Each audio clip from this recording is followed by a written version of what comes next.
Twak ma ietek umuoche od bura ewi wuodh jalup jatend piny Rigathi Gachagua manyorone ka idho ndege mar raia ka odhi limbe mare Mombasa.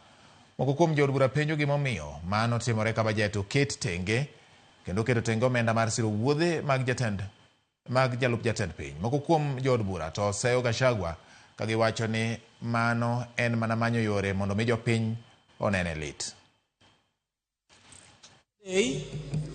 To my dismay, the Deputy President took a commercial flight to Mombasa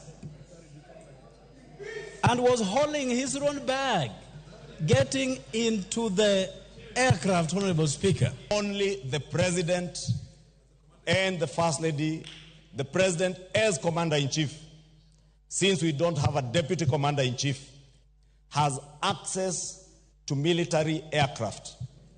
The Deputy President has a police aircraft designated for his use, which currently is under maintenance, and the Cabinet Secretary tells me in the next few weeks they will have finalized with its maintenance. Honorable Speaker, something is definitely not working. Honorable Speaker, from where we sit as Azimio members, we see a situation where the marriage is not working. What struck me, Mr. Speaker, in that episode, somebody who has traveled a lot, is the kind of bag the Deputy President was carrying. It was a shame, Honorable Speaker, to see His Excellency the Deputy President moving around carrying a bag, in as much as one wants to pull some PR stunts, and I say this, Honorable Speaker, with tremendous respect. We should question, it is about time we question the members of staff that work with His Excellency the Deputy President.